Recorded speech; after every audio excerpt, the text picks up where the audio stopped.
A inflação do país desacelerou para 0,26% em maio, recuando 0,17 ponto percentual em relação a abril.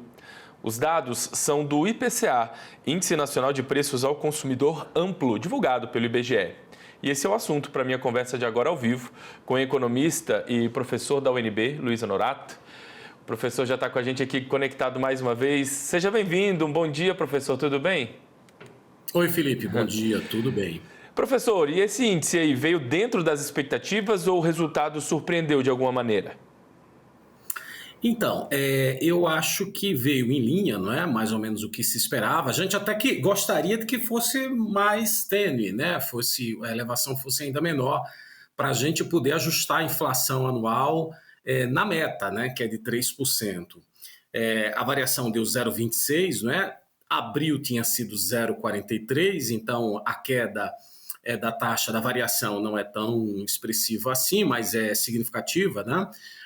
O acumulado 12 meses dá 5,32, né, Felipe? Então fez decrescer de 5,53 em abril. Então a inflação está desacelerando, né, lentamente esse processo, mas, como dissemos, ela ainda está acima da meta, né? Segue em 5,32, bem acima do centro, que é 3%, e ainda mais acima do teto, não é? Que é de 4,5%, que foi definido pelo Banco Central. Bom, a gente tem que considerar que isso impacta, né, significativamente na política monetária. Esses números surgem pouco antes, né, da reunião do Copom, que vai ser dia 17 e 18 de junho. O Copom, né, os membros do Copom já entraram naquele período de silêncio, né, já não comentam mais nada sobre o relacionado à inflação, taxa de juros, né?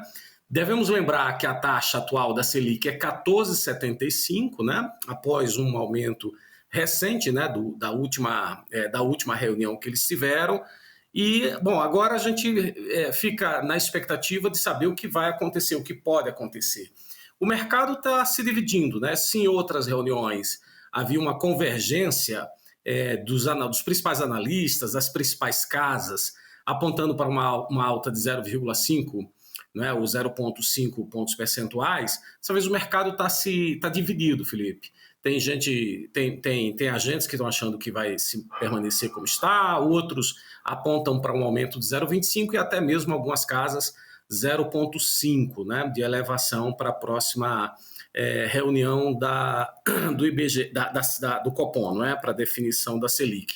Eu, particularmente, faço uma aposta em 0,5 e acho que a gente vai bater os 15,25, né, de elevação da taxa Selic. Isso porque a inflação continua resiliente, continua forte, e a principal causa da inflação não tem sido ainda combatida como deveria, que no caso são os gastos governamentais, né, a pressão sobre a despesa, a pressão sobre os gastos do governo, tá certo? Se a gente for fazer uma decomposição, Felipe, que acho que vale a pena a gente fazer, a gente vai observar que o setor habitação foi o que mais contribuiu, o que mais impactou, né, para a elevação da inflação, foi em torno de 1,19%, né, e teve uma participação de 0,18 pontos percentuais no peso do índice. A alimentação e bebida subiu 0,17%, e o que contribuiu, né, ou que teve menor impacto sobre essas elevações foram os itens relacionados a transporte. Se de um lado a habitação disparou 1,19 por conta foi puxado, né, por bandeira tarifária de energia elétrica residencial, reajuste de água, gás, eletricidade, transporte foi beneficiado sobretudo com a queda nos valores, nos tickets médios, né, das passagens aéreas, assim como combustível, né, gasolina, diesel e etanol. Bom, expectativas, como dissemos, a gente está com o mercado dividido, não é? Tem gente apostando em manutenção da taxa, Selic, outros uma alta de 0,25, outros de 0,5, mas dois fatos concretos que a gente ainda pode destacar nesse primeiro momento, Felipe, é que os juros futuros recuaram, né? Mas não foi um recuo assim tão expressivo, né? Sinalizando menos pressão para grandes aumentos da Selic, né? E que o Boletim Focus reduziu a projeção de IPCA anual para 5,44 e antes era 5,46, portanto 2, né, centésimos de pontos percentuais na trajetória ainda acima da meta, sem queda significativa da Selic prevista até o fim do ano. Então, no máximo que a gente pode esperar e que já seria um bom resultado, por exemplo, para o nosso produtor rural, é uma manutenção da taxa Selic, mas ainda assim a taxas exorbitantes, a taxas elevadíssimas, que torna boa parte da atividade econômica impraticável, né? Porque a Selic, que é a taxa de referência, está 14,75. Entretanto, a gente sabe que quando essa taxa vai ser praticada no mercado, geralmente tem um spread e não fica restrita a apenas esse valor. É isso, Felipe. No primeiro momento, acho que é isso que a gente pode falar sobre a inflação, né, apresentada ontem, né? Uhum. Tem um recorte que eu gostaria só de pegar um comentário do senhor, e que eu gosto sempre de trazer aqui, e que a gente sente muito no bolso da gente, que é o recorte do alimentação, né, de alimentação e bebidas. O grupo de alimentação e bebidas aí passou de 0,82% em abril para 0,17% em maio. É uma das menores taxas mensais aí em quase um ano. Esse é um resultado que a gente pode dizer, então, dentro de todo esse cenário, um resultado positivo para o consumidor? Veja, não deixa de ser, não é? Se em abril 0,82, agora 0,17. Entretanto, é bom afirmar que não é que a inflação caiu, né, Felipe? Ela cresceu menos. Então, se no mês passado, né, em abril, foi 0,82, agora tem sido 0,17. E o item alimentação, ele é geralmente muito volátil por conta da sua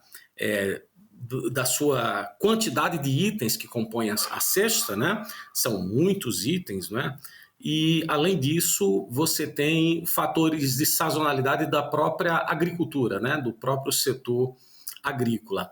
Então, se a gente for olhar, por exemplo, o tomate caiu 13,5%, né? Mas não é que o tomate está barato ou ficou barato, ele ficou barato depois de uma sequência de elevações de preços nos meses anteriores. O arroz, né, que ficou famoso aí, que virou meme até na internet, né? Ele caiu no último mês 4%. Ovos também, né, que estava muito caro, está muito caro, talvez possamos dizer assim, caiu 4% no último mês.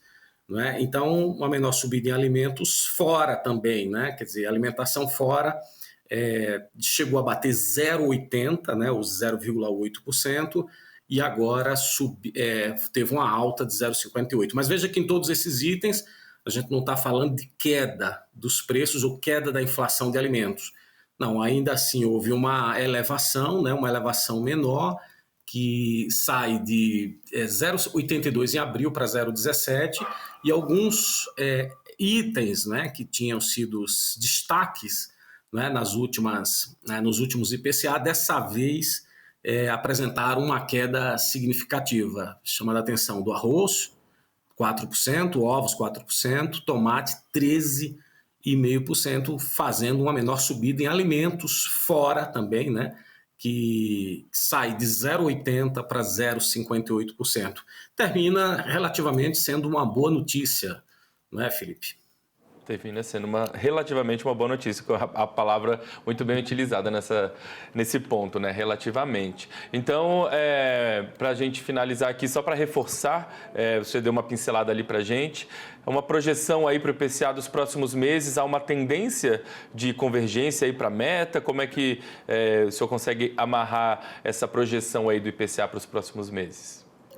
O juro futuro caiu, né? Isso talvez seja o ponto interessante, o ponto importante, que dá alguma sinalização de que o Copom, né, pode reverter as suas últimas decisões de elevação de taxa de juros.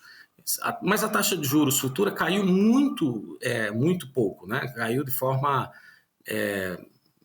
a gente nem sei se posso dizer que caiu, porque caiu 2 pontos centesimais, né, percentuais, ou seja, 0,02 pontos percentuais.